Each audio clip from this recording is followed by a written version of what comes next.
함께 신앙 고백하도록 하겠습니다. 나는 전능하신 아버지 하나님 천지의 창조주를 믿습니다. 나는 그의 유일하신 아들 우리 주 예수 그리스도를 믿습니다. 그는 성령으로 잉태되어 동정녀 마리아에게서 나시고 본디오 빌라도에게 고난을 받아 십자가에 못 박혀 죽으시고 장사된 지 사흘 만에 죽은 자 가운데서 다시 살아나셨으며 하늘에 오르시어 전능하신 아버지 하나님 우편에 앉아 계시다가 거기로부터 살아있는 자와 죽은 자를 심판하러 오십니다. 나는 성령을 믿으며 거룩한 공교회와 성도의 교제와 죄를 용서받는 것과 몸의 부활과 영생을 믿습니다. 아멘. 오늘 새벽에 선포되어질 하나님의 말씀은 에스겔 44장 1절부터 8절까지의 말씀입니다. 구약성경 에스겔 44장 1절부터 8절까지의 말씀을 우리 함께 교독하도록 하겠습니다.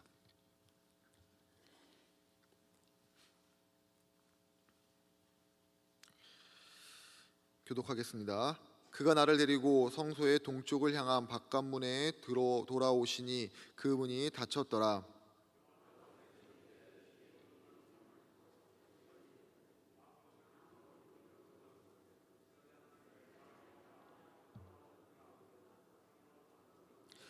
왕은 왕인 까닭에 안길로 이 문 현관으로 들어와서 거기에 앉아서 나 여호와 앞에서 음식을 먹고 그 길로 나갈 것이니라.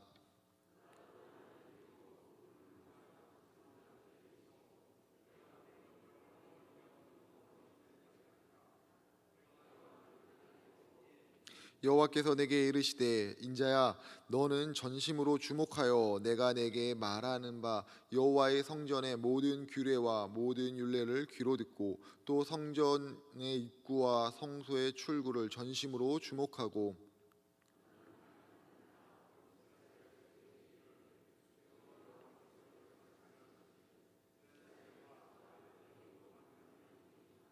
너희가 마음과 몸에 할례 받지 아니한 이방인을 데려오고 내 떡과 기름과 피를 드릴 때에 그들로 내 성소 안에 있게 하여 내 성전을 더럽힘으로 너희의 모든 가증한 일 외에 그들이 내 언약을 위반하게 하는 것이 되었으며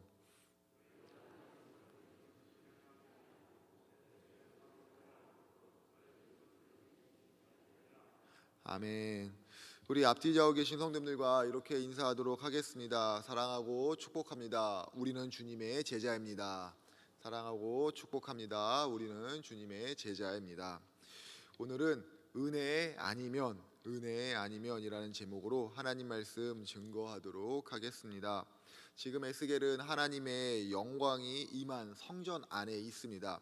그리고 그곳에서 하나님의 음성을 듣습니다. 1절부터 3절까지의 말씀입니다. 그가 나를 데리고 성소의 동쪽을 향한 바깥문에 돌아오시는 그 문이 닫혔더라. 여호와께서 내게 이르시되 이 문은 닫고 다시 열지 못할지니 아무도 그리로 돌아오지 못할 것은 이스라엘의 하나님 나 여호와가 그리로 들어왔음이라. 그러므로 닫아줄지나 왕은 왕인 까닭에 안길로 이 문 현관으로 들어와서 거기에 앉아서 나 여호와 앞에 음식을 먹고 그 길로 나갈 것이니라. 아멘. 하나님의 영광 가운데 에스겔에게 들린 하나님의 말씀은 하나님께서 들어오신 그 문, 하나님께서 들어오신 그 길을 아무도 다니지 말게 하라라는 겁니다.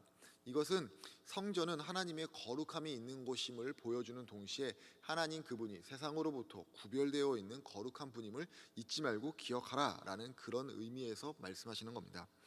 다음으로 에스겔에게 하나님께서 또 말씀하십니다. 4절 5절입니다.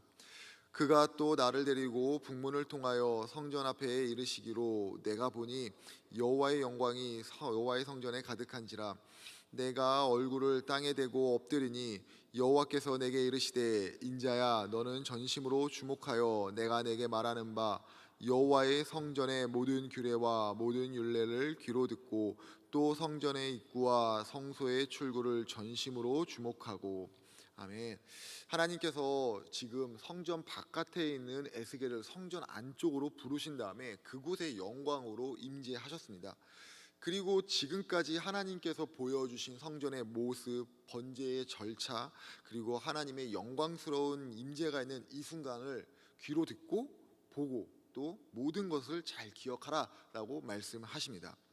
여기서 우리가 한 가지 주목해서 봐야 할 것은 하나님의 음성을 들은 에스겔의 반응입니다. 처음에 하나님의 음성을 들었을 때 에스겔은 아무런 행동을 하지 않았습니다. 하지만 지금은 하나님의 음성을 듣고 나서 땅에 엎드려 얼굴을 대며 하나님의 음성을 듣고 있습니다. 왜 같은 하나님의 음성을 들었는데 이런 행동적인 차이가 나는 것일까요? 바로 하나님의 영광스러운 임재를 경험했기 때문입니다. 하나님의 영광스러운 임재를 경험하지 못했을 때, 성경의 표현대로 하나님의 영광을 보지 못했을 때 에스겔은 아무런 행동적인 반응을 하지 않았습니다. 하지만 하나님의 영광스러운 임재를 경험한 후에는 하나님 앞에 바로 서 있지 못하고 바짝 엎드립니다. 하나님의 영광스러운 임재가 에스겔의 무릎과 동시에 그의 마음까지도 꿇게 하신 겁니다. 그런데 에스겔이 하나님 앞에 무릎을 꿇었다라고 하는 것은 단순히 두려워서 꿇은 것만은 아닙니다. 이 본문에 나오진 않지만은 하나님의 영광스러운 임재를 경험한 후에 사람이 하나님 앞에 무릎을 꿇는 것을 경외한다라고 우리는 표현합니다. 하나님의 거룩함을 경험하고 하나님을 사랑하게 되었다라는 겁니다. 하나님의 높고 크신 사랑, 말로 다 표현할 수 없는 영광스러운 그 거룩함을 경험한 뒤에 사람의 마음에는 하나님 앞에 설 수 없는 죄인이라는 사실을 깨닫기 때문에 두려워서 마음을 꿇습니다. 그러나 두려움과 동시에 또 드는 마음이 있다면 바로 감사와 평안입니다. 하나님의 영광 앞에서 가지게 되는 이 두려움과 감사는 하나님에 대한 사랑의 반응으로 우리에게서 나아갑니다. 이렇게 하나님을 경외한다는 것을 지금 우리에게 익숙한 표현으로 바꾼다면 하나님을 찐사랑하게 된다는 겁니다. 하나님의 찐사랑을 경험하여 하나님을 찐사랑하게 된다라고 바꿀 수가 있습니다. 하나님을 향한 이 찐사랑, 아니 하나님이 우리를 진짜 사랑하시는 이 사랑이 지금 우리에게 임했습니다. 여기에 반문이 있을 수 있습니다. 목사님, 교회를 다니는 사람은, 신앙이 있는 사람은 하나님께서 우리를 사랑하신다는 거 다 알고 있습니다. 그거 뭐 특별한 거 아니지 않습니까? 하나님께서 우리를 사랑하신다는 거 당연한 것 아닙니까? 라고 반문할 수도 있습니다. 그러나 하나님의 사랑, 그 사랑은 정말 특별한 겁니다. 왜 그럴까요? 우리가 하나님으로부터 사랑을 받아야 할 이유가 단 한 가지도 없기 때문입니다. 치매에 걸린 아내와 엄마를 잃어버린 그 가족의 이야기를 소설로 엮은 엄마를 부탁해라는 책이 있습니다. 이 책의 말미에 보면은 잃어버린 아내를 회상하는 남편의 그 모습이 나옵니다. 이 남편은 전형적인 가부장적인 사람으로 아내를 일평생 무시했습니다. 자기가 하고 싶은 대로 하면서 살았습니다. 젊었을 적 호기롭게 집을 나간 다음에 몇 달 동안 연락도 없이 지내고 있다가 제사 때가 되면은 겨우 집으로 돌아오는 삶을 살았습니다. 또 오토바이를 배운 뒤에 아내가 아닌 다른 여자를 태우고 집을 떠난 적도 있습니다. 시간이 지나 이 젊었을 때의 호기로움이 다 꺾이고 가정으로 돌아왔지만 남편은 여전히 가정을 지키고 남편을 기다린 이 아내를 무시하고 막대했습니다. 아내가 치매에 걸렸다라는 말을 들었을 때도 전혀 무관심했고 오히려 기억을 잘 하지 못한다라고 하면서 타박했습니다. 그렇게 자신이 일평생 막대하던 그리고 무관심했던 아내가 어느 날 아들의 집으로 가던 지하철에서 잃어버리게 되었고 홀로 남아 집에 돌아온 남편은 비로소 일평생 자신을 기다려주고 자신을 받아준 이 아내의 빈자리를 느끼기 시작합니다. 책의 내용입니다. 50년 전부터 지금까지 대체로 잊고 지낸 아내가 당신의 마음에서 생생하게 떠올랐다. 사라지고 난 뒤에야 손으로 만질 수 있는 것처럼 육감적으로 다가왔다. 아내의 빈자리를 깨닫고 나자 남편은 자신이 그동안에 아내한테 너무 못된 남편이라는 사실을 깨닫게 됩니다. 지난 시간 아내가 했던 말들을 기억하면서 남편은 이렇게 독백을 합니다. 오늘 그 앞을 지나는데 그 집 안악이 자꾸 나를 불러서 들어갔다마는 미역국을 먹고 가라길래 웬 미역국이냐라고 했더니 오늘이 생일인데 남편이 아침에 미역국을 끓여줬다라고 합니다. 이 아내가 하는 말입니다. 맛이 있는 건 아닌데 참으로 정육 좀 안 하기 부럽던디요. 아버지의 메마른 눈이 깜뻑였다. 어디에 있어? 돌아오기만 한다면 미역국이 아니라 전도 부쳐줄 수 있을 것 같은데. 아버지의 메마른 눈에 물기가 어렸다. 개인적으로 굉장히 공감되었던 부분이 뭐냐면은, 돌아오기만 한다면 내가 미역국이 뭐냐 그 이상도 해줄 수 있는데 한평생 내가 당신에게 미안하오 라는 이 말을 보면서 참 공감이 많이 됐습니다. 이 내용에 공감된다고 해서 제가 이 책에 나오는 남편처럼 저희 아내한테 막대한다고 생각해서는 안 됩니다. 목사님도 사람인가 보다, 사모님 속 엄청 썩이나 보다, 남자는 다 똑같지 웬수지 뭐 이렇게 생각하셔는 안 됩니다. 생긴 걸 보십시오. 저는 굉장히 잘합니다. 아무튼 간에 이 전형적인 가부장적인 남편이 사는 동안 내내 아내의 속을 썩였습니다. 한없이 무시했던 이 아내, 치매에 걸린 아내를 아들의 집에 가는 그 지하철에서 잃어버리고 난 후에 비로소 그동안에 알지 못했던, 아니 당연시했던 이 아내에 대한 고마움, 그 사랑에 대해서 깨닫게 된 겁니다. 자신의 못난 행동에 대해서 후회하면서 살아가게 된 겁니다. 아마도 세상의 모든 사람들이 이 책 속에서 나오는 못난 남편과 같은 모습으로는 살지 않을 겁니다. 하지만 세상의 모든 사람들에게 책에서 나오는 못난 남편과 똑같이 발견되는 모습이 하나 있다면 어느 순간부터 삶의 모든 것들을 당연시 여기게 된다는 겁니다. 당연시 여기는 순간 감사가 사라지고, 당연시 여기는 순간 설레임이 사라집니다. 대신 원망과 불평 그리고 불만이 그 자리를 대신합니다. 믿음을 가졌다라고 하는 우리도 당연시 여기는 것이 있습니다. 앞서 살핀 것처럼 우리에게 임한 에스겔과 이스라엘 백성들 같이 하나님의 영광스러운 임재 가운데 주신 그 하나님의 진짜 사랑을 우리는 어느 순간부터 당연시 여깁니다. 우리를 구원하기 위해 하나님의 아들을 내어주신 그 십자가의 사랑, 하나님께 나아갈 수 없는 죄로 인해 하나님과 모든 관계가 깨지고 죄의 결과인 죽음 가운데 있는 우리에게 임한, 아무 이유 없이 예수님의 십자가의 사랑으로 다가와 주시고 만나 주신 그 하나님의 사랑이 있습니다. 십자가 구원의 은혜 가운데 하나님을 모르고 살 때의 죄와 고통에서 자유하게 해주셨던 그 사랑, 하나님의 자녀로서 하나님과의 관계 가운데 평안과 기쁨 그리고 감사와 감격으로 살게 하신 그 사랑이 지금 우리 가운데 있습니다. 사랑하는 성도님들, 하나님을 처음 만나셨던 그때가 언제입니까? 하나님을 처음 만나셨던 그때가 기억이 나십니까? 하나님과 함께 지나온 그 삶의 그 과정들이 기억이 나십니까? 아마 우리는 깊어진 주름만큼이나 삶에 많은 사연들이 있을 겁니다. 가정 경제가 하루아침에 휘청거려졌던 그런 순간들도 있을 것이고, 말로 다 할 수 없는, 누군가한테 말로 할 수 없는 그 고달팠던 순간들도 있었을 겁니다. 눈에 넣어도 아프지 않을 자녀에게 생긴 정말 이유를 알지 못하는 그 고난들이 우리에겐 있을 겁니다. 책으로 쓴다면은 좋기 100권을 넘길 만한 수많은 사연들이 우리의 삶의 흔적 가운데 분명히 있을 겁니다. 그때마다 우리를 붙잡아준 그 힘이 무엇입니까? 우리가 지금에 있게 한 그 은혜, 그 힘이 무엇입니까? 험난하고 어려움과 두려움 가운데 혼자 있는 것 같아 무서울 때 나에게 찾아오신 그 하나님이 지금 나를 있게 한 것 아닙니까? 우리는 분명히 하나님을 만났습니다. 나를 찾아오신 하나님을 만난 다음에 우리의 삶에는 살아계신 하나님의 보호하심과 안아주심이 있고, 속상한 가운데 괴로움 가운데 홀로 눈물을 흘릴 때 조용히 다가와 내 손을 잡아주시며 같이 울어주시며 내가 네 마음 다 안다, 사랑한다 라고 하시는 이 하나님의 위로와 평안 가운데, 그래 하나님이 계시니까, 그래 하나님이 날 인도하시니까 이렇게 믿음의 고백을 하면서 힘겨웠던 이 모든 순간을 견뎌왔던 그 모습이 지금 우리에게 다 있습니다. 하지만 어느 순간부터 우리를 향한 그 하나님의 사랑이 당연시 느껴집니다. 심지어 하나님의 사랑이 어느 순간부터는 귀찮고 불편하게도 느껴집니다.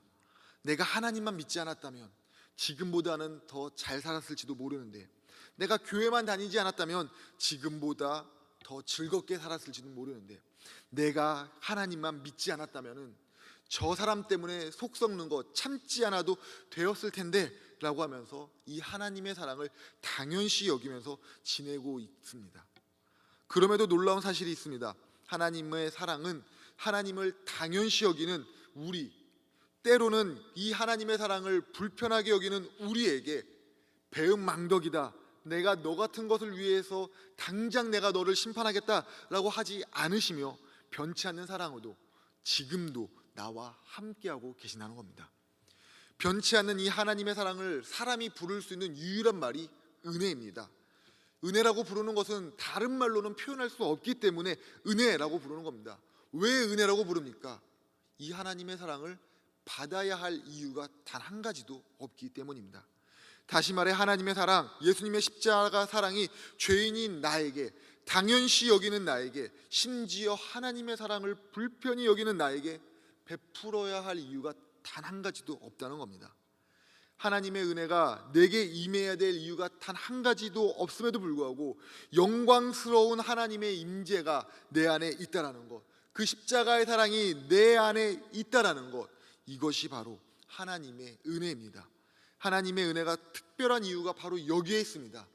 나는 자격이 없기 때문에, 하나님의 은혜를 받아야 될 자격이 단 한 가지도 없기 때문에 하나님의 사랑은 특별한 것입니다. 그럼에도 불구하고 지금 우리는 하나님의 은혜를 까먹고 있습니다. 그럼에도 불구하고 하나님은 우리를 사랑하십니다. 그 은혜 가운데 우리는 살아가고 있습니다. 그렇게 우리의 삶의 모든 것은 다 하나님의 은혜입니다. 하나님의 은혜가 아니고서는 지금의 내 가족은 없습니다. 하나님의 은혜가 아니고서는 사랑하는 내 교회는 없습니다. 하나님의 은혜가 아니고선 지금의 나도 없습니다. 내 삶은 주님의 것입니다. 내 삶은 주님의 은혜 가운데 십자가 은혜로 채워져 있습니다. 아무 이유 없이 임하는 하나님의 영광스러운 임재인 이 은혜를 사모하는 우리 모두가 되시길 바랍니다. 내가 사는 것이 아니라 은혜를 베풀어 주신 하나님이 나의 삶을 통해서 나타나기를 소망하시길 바랍니다. 에스겔이 하나님의 영광스러운 임재 가운데 바짝 엎드렸던 것처럼 하나님 앞에 당연시 여기던 그 은혜를 당연시 여기던 그 교만해졌던 마음을 꺾으시고 하나님의 세미한 음성을 들을 수 있도록 우리의 영적인 주파수를 하나님께 조정하며 기도하시길 바랍니다. 동시에 하나님의 마음이 있는 이 땅과 교회들을 위해서 기도해 주시길 부탁을 드립니다. 많은 사람들이 코로나 시기를 살고 있는 교회들을 걱정하고 있습니다. 걱정과 애정 어린 마음 가운데 교회의 방향에 대해서 이런저런 이야기를 많이 합니다. 앞으로의 교회는 소그룹을 강화해야 됩니다. 앞으로의 교회는 참된 제자를 삼도록 해야 됩니다. 앞으로의 교회는 온라인 사역을 집중해야 됩니다. 앞으로의 교회는 다음 세대를 더욱더 키워줘야 됩니다 라고 하는 등 코로나 시기를 지내는 교회에게 다가올 앞날에 대해서 대비하라 라고 많은 이야기들을 하고 있습니다. 맞습니다. 분명히 우리는 다가올 앞날에 대해서, 다가올 미래 교회에 대해서 대비해야 됩니다.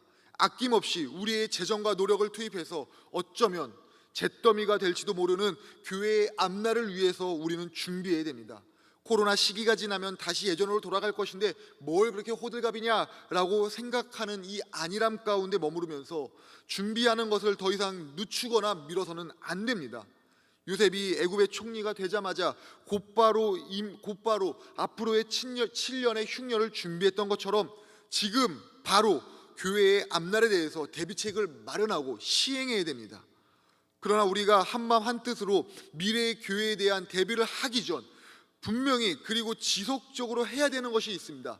바로 하나님의 은혜를 구하는 겁니다. 하나님, 은혜를 내려 주시옵소서. 하나님, 우리의 교회를 불쌍히 여겨 주시옵소서. 하나님의 은혜가 아니면 우리는 아무것도 아닙니다. 하나님, 우리 교회 가운데, 우리의 미래 교회 가운데 임재하여 주옵소서. 우리는 이 은혜를 구해야 됩니다. 우리의 기도를 확장시켜야 됩니다. 우리 자신과 우리 교회뿐만이 아니라 우리 지역과 온 열방 가운데, 그리고 이 땅을 살아가는 모든 교회들 가운데 하나님의 은혜가 임하게 달라고 우리는 간구해야 됩니다. 어려운 시기이지만 우리가 하나님의 은혜를 구하며 기도할 때 은혜를 구하는 자에게 반드시 임하시는 살아계신 하나님의 임재를 경험하게 됩니다. 에스겔이 경험했던 것처럼 아무 이유 없이 찾아오신, 아무 이유 없이 임재하신 그 하나님의 놀라운 영광을 맛보게 됩니다. 하나님의 영광스러운 임재를 맛보고 은혜 아니면 아무것도 아님을 깨닫는 가운데 지속적으로 은혜를 구하시는 우리 모든 성도님들 되시길 주님의 이름으로 부탁을 드립니다. 하나님의 임재는 아무 없이 베풀어 주신 하나님의 은혜입니다. 에스겔은 성전에 임하는 하나님의 놀랍고 영광스러운 그 임재 가운데 바짝 엎드립니다. 하나님의 임재 가운데, 하나님의 은혜 가운데 엎드린 에스겔에게 또다시 하나님의 말씀이 들려옵니다. 6절부터 8절까지의 말씀입니다. 너는 반역하는 자 곧 이스라엘 족속에게 이르기를 주 여호와께서 이같이 말씀하시기를 이스라엘 족속아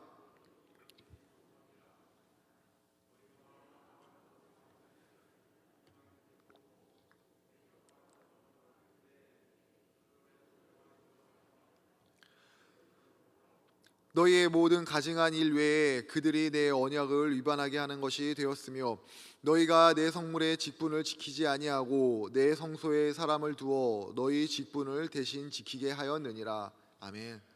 에스겔에게 들려온 하나님의 음성은 바로 이스라엘의 죄악에 대한 질책입니다. 하나님께서 이스라엘의 죄악에 대해서 질책하시는 것은 사실 한두 번 있었던 일은 아니기 때문에 하나님의 이 질책이, 이 하나님의 지적이 특별하지 않게 느껴질 수도 있습니다. 하지만 지금 하시는 이 지적은 이전의 지적과는 좀 다릅니다. 이전의 지적이 하나님의 심판을 전제로 한 책망이었다면 지금의 지적은 용서를 전제로 한 지적이기 때문입니다. 다시 말해 하나님께서 지금 이스라엘의 죄악에 대해서 지적하시는 것은 그들을 용서하시고 다시 회복시키시기 위한 하나님의 사랑 가운데 다시는 하나님의 심판을 받게 하는 우상 숭배와 같이 성전을 더럽게 하는 그 죄를 짓지 말라라고 하는 그 지난 죄에 대해서 지적하시는 겁니다. 지나간 죄에 대해서 지적하심을 통해서 다시는 죄를 범하지 않게 하는 그 하나님의 배려가 담겨져 있는 말씀입니다. 하나님의 은혜를 사모하는 사람은 죄에서 멀어진 삶을 살아야 됩니다. 지난 시간에 우리의 죄를 용서하신 그 하나님의 은혜를 기억하며 새로운 삶을 살아가야 됩니다. 이전과 같은 죄악의 삶을 사는 것이 아니라 이제부터 다른 하나님의 은혜를 구하는 삶을 살아가야 됩니다. 하나님을 기쁘시게 하는 것은 무엇인지, 또 하나님을 진노케 하는 것은 무엇인지에 대해서 영적인 예민함을 가지고 분별하면서 살아야 됩니다. 시간이 가면서 그냥 길어지는 신앙이 아니라 은혜 가운데 깊어지는 신앙으로 변화돼야 됩니다. 이렇게 하나님의 은혜를 구체적으로 구하는 방법이 있다면 내게 임한 하나님의 은혜를 전하는 겁니다. 하나님의 은혜를 전할 때 하나님의 은혜를 더욱더 사모하게 되고 하나님의 은혜를 사모할 때 하나님의 은혜를 경험하게 됩니다. 내게 임한 하나님의 은혜를 흘려보낼 때 내 삶에 하나님의 은혜가 계속해서 채워지는 하나님의 은혜의 선순환을 삶을 살아가게 됩니다. 은혜를 전할 때 한 가지 기억해야 될 것이 있습니다. 내게 임한 하나님의 은혜를 말로만 전해서는 힘이 없다는 겁니다. 지금의 시대는 말이 아니라 행동을 원합니다. 말만 하지 말고 삶을 좀 보여줘라고 말하고 있습니다. 그렇기 때문에 하나님의 은혜로 산다라고 말하고 그것을 우리가 우리 주변 가운데 고백하고 있다면 내 자녀 가운데 엄마가 지나온 삶이, 아빠가 지나온 삶이 모두 다 하나님의 은혜야 라고 말을 하고 있다면 말이 아닌 이제는 말과 함께하는 행동을 보여주셔야 됩니다. 세상을 살고 있지만 세상과 구별된 가치관 가운데 살아가고 있음을 분명히 보여주어야 됩니다. 돈이 전부다, 명예가 최고다라고 말하는 세상 가운데 살아가고 있는 우리의 자녀들에게 돈과 명예가 중요하긴 하지만은 그것이 좋긴 하지만은 그것이 삶의 전부가 아니라는 것, 더더욱이나 그것이 최고가 될 수 없다라는 것을 우리 자녀들에게 삶을 통해서 지금부터 보여주어야 됩니다. 삶을 믿음으로 보여준다는 거 참 쉽지 않습니다. 더욱이 꾸준히 해야 된다는 거 이거 참 어렵습니다. 그렇기 때문에 우리는 다시야금 하나님 앞에 무릎 꿇을 수밖에 없습니다. 하나님, 부족한 저에게 하나님 은혜를 보여주시옵소서. 하나님, 연약한 저에게 하나님의 은혜를 내려주시옵소서. 은혜로 살아가는 삶을 살아가게 하여 주옵소서. 이렇게 은혜를 구하며 은혜의 삶을 보여주며 또 은혜를 경험하는 축복된 삶을 살아가는 우리 모두가 되시길 주님의 이름으로 축복합니다.